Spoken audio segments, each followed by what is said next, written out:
할렐루야. 좋으신 하나님, 오늘도 우리와 함께 하십니다. 여러분들 주님이 주신 은혜 가운데 살아가기를 간절히 빌고 소망합니다. 오늘은 그 24절기 중에 대설입니다. 예전 같았다면 무릎까지 막 눈이 차게 내렸을 텐데 몇 해 전부터 이렇게 지금 봄날인지 겨울인지 분간이 안 갈 정도로 좀 포근한 날씨가 되고 있어요. 근데 지난해를 여러분들 기억하실 것입니다. 갑자기 한파가 또 이렇게 몰아쳤지 않습니까? 어제 일기를 보니까 날씨 일기 보니까 그러더라고요. 올해도 어김없이 또 갑자기 또 한파가 몰려올 수 있다고 하더라고요. 그래서 데살로니가전서 5장의 말씀처럼 여러분, 도적은 언제 이룰지를 모르잖아요. 항상 깨어 있으시고, 할렐루야, 깨어 있으셔서 빛의 자녀들답게 살아갈 수 있게 되기를 주님의 간절히 축원합니다. 예비한 자에게 하나님은요, 정말 주님께서 예비하신 것을로서 보여주실 것이고요. 우리가 포기할 때, 너무 힘들어서 괴로워서 낙심하고 주저앉고 싶을 때 하나님 그때 반드시 놀라운 것을 보여준다는 사실을 명심하시기 바랍니다. 홍해 바다가 우리 인생을 가로막을 때 하나님은요, 바로 연약하게 보이는 그 지팡이, 그것을 명령대로 들었을 때 홍해 바다는 갈라지게 되었다는 거예요. 하나님 반드시 막혔을 그때에 살 길을 열어주신다는 사실을 명심하시기 바랍니다. 오늘도 그 믿음 가지고 우리는 나아가는 것입니다. 자, 오늘 우리가 함께 읽은 성경은 출애굽기 29장 1절로 9절 말씀으로, 자, 거룩한 직분을 받은 성도라, 거룩한 직분을 받은 성도라라는 제목으로 주의 말씀 증거합니다. 하나님의 나라와 여러분 복음을 위한 일꾼에게는요, 특별한 자격이 필요했습니다. 자, 그런데 먼저 중요한 것이 무엇인가? 하나님의 거룩한 일꾼이 되려면 먼저 죄 씻음과 성령 충만함을 받아야 된다는 거예요. 죄 씻음과 성령 충만입니다.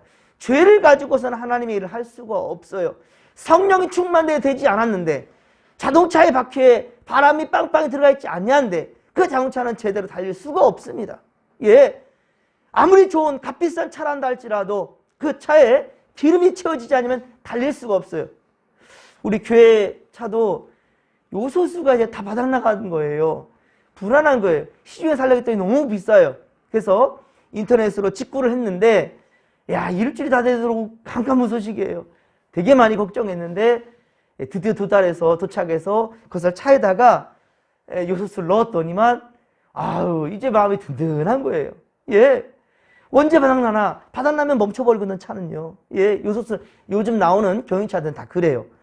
그래서 얼마나 마음을 졸였는지. 하지만 채워지니까 그렇게 기쁘더라고요. 물론 비싼 돈이 들어갔어요. 예전에는요, 한 10,000원이면 살 수 있었던 거예요. 근데 지금은요, 막 5만원, 6만원, 10만원이 가요. 10리터짜리가. 그런데, 채워지니까, 비싼 게 중요한 게 아니에요. 차가 굴러가게 되니까 너무 감사하더라고요. 여러분, 그것입니다. 여러분들, 값비싼 대가를 치른단다 할지라도요, 여러분의 영혼이 주님 앞에서 온전해진다 한다면, 할렐루야, 그 이후의 삶이 얼마나, 정말로 내 만족감이요, 세상에 정말로 자랑거리가 될 수 있겠습니까? 여러분들, 오늘도 그러한 삶을 우리는 살아내는 것입니다. 성령 충만이요, 죄 씻음의 확신을 가지고 오늘 우리가 하루가 또 살아갈 수 있게 되기를 간절히 빌고 소망합니다. 그리고 이러한 은혜를 입은 성도는, 자, 그리스도의 옷을 입어야 되는 거예요. 그리스도의 옷을 입고 거룩한 하나님의 직분을 그렇게 감당할 수 있게 된다는 것이지요. 즉, 직분, 곧 사명을 받았단다면, 여러분, 사명을 받았단다, 그 이름값을 해야 됩니다. 집사요, 권사요, 장로요, 성도요, 목사로 주님 불러주셨단다면, 여러분, 우리는 그리스도인들답게 그 이름값을, 우리는 분명히 해야 된다는 거예요. 오늘도 주께 택함 받고 거룩한 일에 쓰임받는 복된 인생들이 되기를 주님의 이름으로 간절히 축원합니다. 오늘 성경 보면은 하나님께서 그랬습니다. 아론과 그의 아들들에게 제사장 직분을 위임하는 그런 의식에 대한 이야기인데요. 바로 옷을 입혀준다는 거예요. 1에서 3절에 보면 그들의 거룩한 일을 감당하기에 앞서, 자, 먼저 희생 제물을 그렇게 필요했습니다. 희생 제물을 원하십니다. 곧 어린 수소 하나와 흠없는 순양 둘을 택하라 하시지요. 무교병과 그리고 기름 섞인 무교 과자와 기름 바른 무교 전병을 모두 고운 밀가루로 그렇게 만들어 준비하라고 말씀하십니다. 그리고 그것을 하나님 전으로 가져오라는 거예요. 그렇습니다. 하나님께 쓰임받기에 먼저 귀한 예물을 준비하여 주께 드리라는 거예요. 빈손으로 주 앞에 오지 말라는 거예요. 예? 우리는 그런데 모든 소유권이 내 건 줄 알아요. 착각하고 있습니다. 그러기에 복받지를 못하는 겁니다. 모든 소유가 하나님 것임을 우리가 분명히 똑똑히 알며 모든 물질에 정직하게 하나님께 드릴 것을 드릴 줄 아는 자들. 자, 주님께서도 말씀하셨어요. 내 물질이 있는 그곳에 내 마음이 있느니라. 물질이 있는 곳에 내 마음이 있느니라. 사실 많은 사람들의 관심사가 어디 있습니까? 관심사가 물질에 있지요. 자, 그런데 그 귀한 것을 먼저 구별하여 하나님께 드린다는 것은 매우 귀한 마음인 거예요. 이번에도 교회 이제 재정에 대해서 다음 주에 재직회를 하겠지만은요. 이번에 통장을 만드는데 단 0.1%라도 더 주는 것을 기웃거리게 돼요. 정말로 성도들의 피땀 어린 그 귀한 성도들의 헌금을 허투루 쓰고 싶지 않은 거예요. 예. 그런데 세상 사람도 오죽합니까? 당연하잖아요. 조금만 월급 더 준다면 당장에도 회사를 박치고 나가서 이직하잖아요. 예. 좀 더 좋은 것, 좀 더 많은 것. 또한 이것을 사람들은 그러잖아요. 다다익선이란 말까지 하고 있잖아요. 많은 것이 선이에요? 그렇지 않거든요. 하지만 그게 바로 육에 사로잡힌 사람들의 마음이라는 것이지요. 그렇습니다. 그런데 어찌 하나님께는 우리가 함부로 할 수 있냐는 거예요. 4절에 보십시오. 그리고 그들을 자 회막문으로 데려다가 어떻게 하라 합니까? 몸을 씻기라는 거예요. 몸을 씻겨라. 깨끗하게 할 것을 명하십니다. 이는 상징적인 의미로 죄를 깨끗하게 씻어 거룩한 일을 할 수 있도록 예비하라는 거예요. 물론 모든 목사님들도 당연히 그러하겠지만 저는 이 새벽에도 깨끗이 씻고 주 앞에 서려 합니다. 예, 항상 그러합니다. 물론 몸을 씻었다고 해서 우리가 영혼이 깨끗해지고 죄가 없어지는 겁니까? 그렇진 않아요. 하지만 의미적으로 내 마음의 자세를, 그렇죠? 내 마음의 자세를 그렇게 갖기 위하라는 것이죠. 그렇습니다. 여러분들 몸을 씻으면서 마음의 이 육신의 욕심도 그 마음들도 씻겨가기를 바라는 것이지요. 거룩한 제사장들의 직분을 수행해야 하는데 부정함이 있으면 안 된다는 것이죠.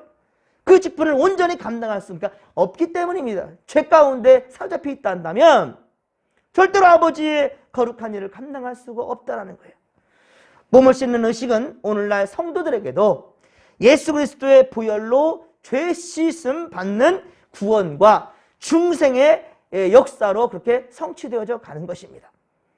자, 그래서 불신자가 예수님을 구주로 영접하여 성도가 되기 위한 그 절차로서는 세례를 받을 때에는 어떻습니까? 머리에 물을 뿌리는 그 의식을 하지요. 예, 머리에 물을 뿌립니다. 이것은 과거 이것은 예수님 시대에 온몸을 물에 담그는 바로 침례. 자, 침례를 통해서 깨끗함을 받게 된 것, 그것을 의미합니다. 하지만 이 로마의 압제를 받으며 카타쿰, 이제 땅 속에 들어가서 동굴을 파고 들어가서 이번 주에도 그런 말씀 드렸지 않습니까? 이 침례를 받을 수가 없어요. 그래서 몰래 가서 물 한 바구리 떠가서 그 소중한 물로 그 예식을 치렀다는 것이죠. 중요한 것은 이제 우리가 어떤 의식이 중요한 것이 아니라 그 의식이 담기는 의미를 깨달아야 되는 거예요. 예. 하나님은 우리의 무엇을 보신다? 마음의 중심을 보시는 거예요. 예. 이 벌써 우리가 하나님께 예배하고자 한다. 우리 하나님께 예물을 드리려고 준비한다. 우리 어떤 선한 일을 하려 한다. 오늘 이 하루를 살기 위해 나는 하나님께 매달린 자, 나 하나님만 의지하며 살아가겠다라는 지금 여러분의 결단에 이미 벌써 하나님께 기뻐하신다는 거예요. 이미 벌써 여러분들이 예배를 드리기 위해서 성전을 향하는 그 마음을 품었다는 자세만으로도 이미 벌써 예배자가 된 거예요. 예, 그렇습니다. 시작이 절반이나 하지 않습니까? 여러분들 최선을 다해서 여러분 마음 다짐이 예수님께로 향할 수 있기를 주의 간절히 축원합니다. 그렇습니다. 죄인들이 거룩하게 된 것은 하나님의 긍휼히 여기심을 따라서 중생의 씻음과 성령의 새롭게 하심으로, 성령께서 새롭게 하심으로, 즉 거듭남의 비밀이죠. 이렇게 성령께서 새롭게 하여 주시고 우리의 인생을 만져주신다라는 것이지요. 이렇게 우리를 내어 맡길 줄 아는 자가 되야 된다는 거예요. 즉 죄인이 그리스도를 믿어서 회개하면 하나님께 의롭다라고 인정받게 된다는 거예요. 우리가 하나님께 의롭다고 인정받는 것은 무엇으로? 믿음으로 가능하다는 거예요. 믿음으로. 그렇습니다. 그러므로 성도는 언제나 자신의 몸과 영혼을 하나님 앞에서 성결하게 지키도록 힘써야 된다라는 것이지요. 그리고 하나님의 거룩한 우리는 제사장 된 자들로서 세상의 온갖 탐욕과 죄악으로부터 자신을 지켜내야 된다는 거예요. 오늘도 이 악한 영들은 오늘 사자처럼 우리를 삼킬 자를 찾는다니까요. 이 신앙이 그대로 계속 상승 곡선만 타고 가면 얼마나 좋겠습니까? 하지만 굴곡이 정말 심할 수 있어요. 예수를 잘 믿을 때 복받고 잘 나가는 인생으로 나간다면 얼마나 감사해요? 그런데 나는 정말로 하나님께 최선을 다했는데 어때요? 내 인생이 갑자기 꼬꾸라지는 거예요. 내 앞에서 엄청난 문제가 터지는 거예요. 이때 많은 이들을 갈등하게 됩니다. 그리고 주저앉으려고 그래요. 아닙니다. 그때 일어서는 것이 진정 믿음이고요. 그때 하나님께서는 일어서길 바라는 거예요. 자전거를 타려고 한 번 탔더니만 넘어졌어요. 난 다시는 못 타. 이런 자와 넘어져도 또 넘어져도 또 넘어져도 다시 한번 붙잡고 일어서려고 하는 그 자에게 결국은 어떻습니까? 자전거를 타게 되는 거예요.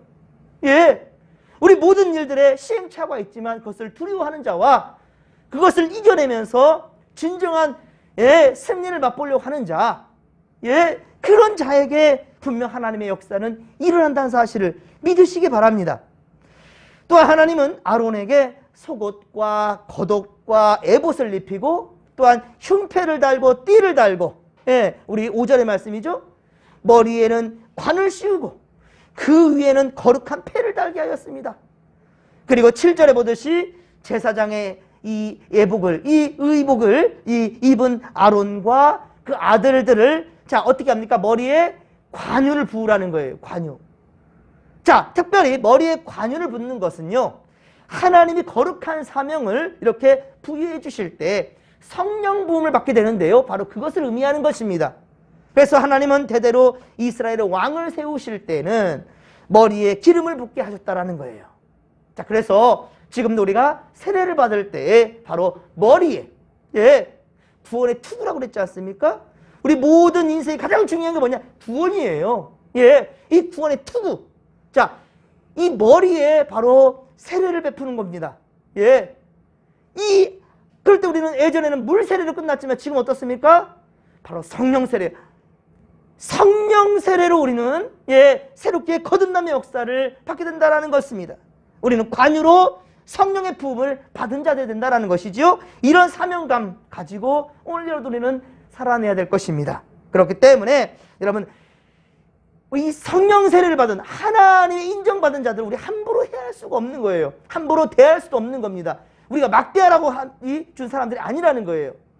그렇기 때문에 다윗은요, 비록 자신을 부당하게 죽이려고 그렇게 안간힘을 썼던 사울왕, 그 사울왕에 대해서 어땠습니까? 그가 하나님께 기름 부음을 받는 자라는 그 이유만으로 그를 해할 수가 없었다라는 거예요. 함부로 대할 수가 없었다는 거예요. 그는 나에게 함부로 된다 할지라도 나는 그렇지 않겠다라는 것이죠. 이게 다윗입니다. 예전에는 불신자들도 참 그랬죠. 사회적으로도 교회의 권위와 또 목사님들을 상당히 존경도 하고 존중했어요. 그런 분위기였습니다. 그런데 요즘은 어떻습니까? 한국교회 이 목회자들의 이 영권이 상당히 많이 실추되었습니다. 이것은 목사님들도 성도들도 그리고 사회적으로도 죄의식을 갖지 못하는 거예요. 죄의식 속에 이 회개할 줄 모르는 겁니다. 뻔뻔한 거죠. 얼굴에 철판을 두는 거죠.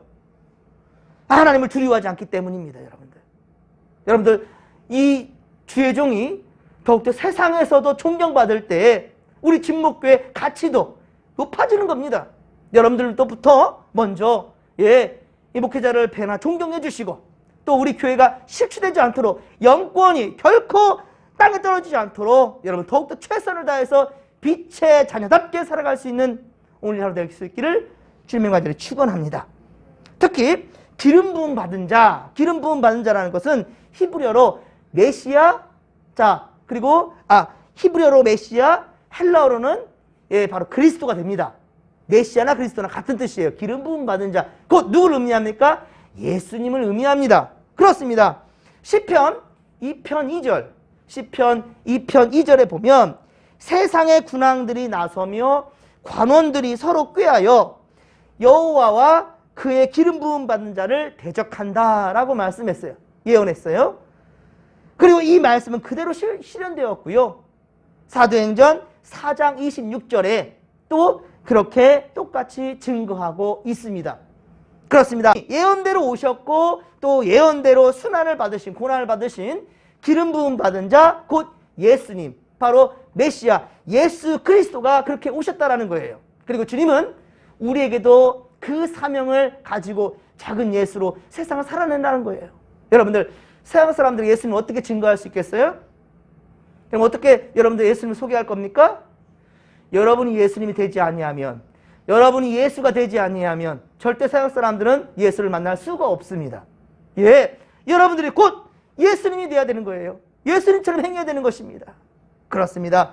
그래서 여러분들, 왕과 제사장직이 궁극적으로 예수 그리스도 안에서 완성됨을 의미한다면 우리는 이제 예수님의 참다운 제자답게, 하나님 나라 백성답게, 하나님의 자녀답게 빛의 자녀로 살아야 된다라는 것을 명심하고 오늘 여러분 살아갈 수 있기를 주님과 저를 축원합니다. 아론과 그 아들들은 특별히 제작한 이 제사장 의복을 입은 것은, 자, 이들이 근데 이렇게 옷을 입은 것은 그들이 거룩한 사명을 잊지 말고 제사장 직분을 신실하게 감당해야 된다라는 것을 의미하는 거예요. 또한 이스라엘 백성들은 그들의 대제사장직을 어떻습니까? 존중해야 되는 겁니다. 예, 제사장직을 이 백성들은 존중하고 그 권위에 복종해야 된다라는 것을. 여러분, 후에 민수기 16장에 보면 레위의 증손인 고라가 등장합니다. 이 고라는 야곱 곧 이스라엘의 첫째 아들인 르우벤과 함께 더불어서 바로 아론 가문만, 왜 아론 가문만 제사장직을 수행해야 되느냐? 우리도 니들과 같은 학렬이야. 자, 그렇습니다. 이들 또한 역시 가문으로 본다면 아론, 모세와 똑같습니다. 고라도 같은 학렬에 있어요. 때문에 너희들만 레위 자손이냐? 우리도 그렇다. 특히나 르우벤 같은 경우에는 나는 야곱의 12아들 중에 첫 번째 아들 아니야. 우리 첫 번째 가문이야. 라고 그렇게 생각하며 반란을 일으킵니다. 그도 그럴 것은 촌수로 본다면 같은 학렬이라는 거예요. 니들만 잘났냐 이거죠. 그리고 르우벤은 장자 가문이었기 때문에요. 하지만 그들의 뜻은 어떻습니까? 하나님의 뜻을 거스른 행위가 된 거죠. 여러분, 오늘도 29장 1절에 보십시오. 내가 그들에게 나를 섬길, 뭐예요? 내가는 모세를 말합니다. 모세가 그들에게 나를 섬길 제사장 직분을 위임하여. 자, 무슨 말이에요? 사실 모세 자식들이 있어요. 모세도 있고요. 근데 제사장직을 지금 누구에게 지금 명하는 겁니까? 모세가 아니에요. 모세 자식들이 아닙니다. 아론과 그 자식들을 세우는 거예요. 이 모습을 한번 보십시오. 다윗이 하나님의 성전을 짓고 싶었죠. 우리 지금 수예배 때마다 사무엘서 열왕기상 하를 지금 말씀 보고 있지 않습니까? 사무엘 상하를 보고 이제 열왕기 상하를 지금 쭉 강해설 가고 있는데 뭐예요? 지금 우리가 성전을 짓는 솔로몬의 이야기를 지금 가고 있지 않습니까? 그런데 보십시오. 다윗은 그 성전을 정말로 내가 짓고 싶었다는 말이에요. 너무 하고 싶었어요. 그런데 어떻습니까? 하나님 명령에 순종합니다. 여러분, 내가 무엇을 하느냐도 중요하지만 어떻게 하느냐가 정말 중요한 겁니다. 왜 하느냐가 중요한 겁니다. 이번에 우리 교회 재정위원회 같이 모여가지고 예결산위원회로 모여가지고 우리 이제 내년을 또 준비하는 상황이었는데, 그때 제가 예전에 들었던 말에 딱 생각이 나는 거예요. 이 진목교회 새로 짓기를 원한다면 왜 짓느냐는 거예요. 이 짓는 이유가 목적이 무엇이냐는 거예요. 그냥 많은 교회들이 새롭게 교회를 막 멋지게 막 지어가니까 우리도 그렇게 짓는다? 그런 생각 가운데 있는 것인가? 분명한 이유와 목적이 뭐냐는 거죠. 다윗은 분명한 목적이 있었어요. 내가 정말 하나님의 성전을 지키기 위한 것은 내 집은 백향목공으로 그렇게 좋게 지어놨는데 하나님의 법궤는 천막 아래 있다는 거예요. 제가 우리 옛날 진목교회 왔을 때 정말 가슴 아팠던 건 뭐냐면, 물론 제 전임 목사님이었지만 교회 화장실이 퍼세식이에요. 예, 그것 때문에 성도들이 화장실을 제대로 사용하지 못하는 상황. 근데 그것을 자랑하듯이 얘기하신 분들이 있어요. 정말 그때 너무 속상했습니다. 그러면 전 그때 경험하지 못했지만 본인들의 집도 그러면 퍼세식이었던가? 그렇지 않잖아요. 우리 집에는 정말 좋은 게 다 있는데 교회 성전은 그렇지 못하다는 것은 무슨 말입니까? 나는 좋은 집에 살고 있는데 부모님은 쓰러져가는 집에 살아도 괜찮다. 그런 추억이 있는 거예요. 얼마나 정겹습니까? 이렇게 말하는 거 똑같은 거예요. 부모님 집은 쓰러져 가는데 내 집은 튼튼하게 잘 세워져 가고 있어요. 이것이 하나님 앞에 온전합니까? 다윗은 그것이 목적이 분명히 있다는 거예요. 그런데 하나님은 원치 않으십니다. 어떻게 됐습니까? 솔로몬에게 그렇게 인계해 준다는 거예요. 모세도 분명 섭섭한 마음이 있었을 텐데 전혀 내비치지 않습니다. 하나님의 명령대로 그대로 순종합니다. 여러분, 중요한 것은 순종입니다. 예, 하나님이 내게 원하시고 뜻하신 것이 무엇인가? 때로는 내 물질도, 내 시간도, 내 건강도 하나님이 원하실 때가 있어요. 하지만 정말 중요한 것은 하나님이 내게 원하신 걸 내가 어떻게 순종하느냐, 이게 중요하다는 거예요. 그러면 반드시 하나님은 그보다 우리 생각하는 그 이상의 것을 채워주신다는 사실을 똑똑히 분명히 여러분 아시기를 주님의 간절히 축원합니다. 그렇습니다. 여러분 분명한 것은 아버지의 뜻을 믿고 나아가는 것입니다. 오늘도 사랑하는 성도 여러분, 우리는 경건의 모양뿐만 아니라 경건의 능력을 드러내는 거룩한 삶을 살아낼 수 있기를 주님의 간절히 축원합니다. 그리스도로 옷 입었으니 이제 그리스도로 옷 입은 사람답게 여러분들 세상에서 의를 행할 수 있는 믿음의 권속들 되기를, 그러한 믿음을 살아가기를 원하면서 주여 삼참 부르며 기도하며 나갑니다. 주여 주여 주여. 살아계신 하나님 아버지, 고맙고 감사를 드립니다. 성령 충만, 말씀 충만, 은혜 충만으로 함께하여 주시옵소서. 주께서 아버지 오늘도 함께 하시나이다. 하나님 아버지여, 때로울수록 더욱더 십자가를 붙들게 하여 주옵기를 원합니다. 십자가의 귀한 능력이 아버지 앞에 임할지어다. 하나님 아버지 귀한 요정머리에 서었습니다. 아버지 여종의 하나님 앞에 아버지 귀한 마음을 드립니다. 어떠한 상황에서도 이제 앞으로 주님만 바라보며 나갈 것입니다. 내가 생각한 그 이상으로 하나님 채워주신 역사, 하나님 아버지 주님 세상적인 부와 명예를 지지 못할지라도 주여 분명한 것은 그리스도 옷 입었사 올지니 아버지 이 옷을 주님들 한 때까지 결국 번지 않게 하시고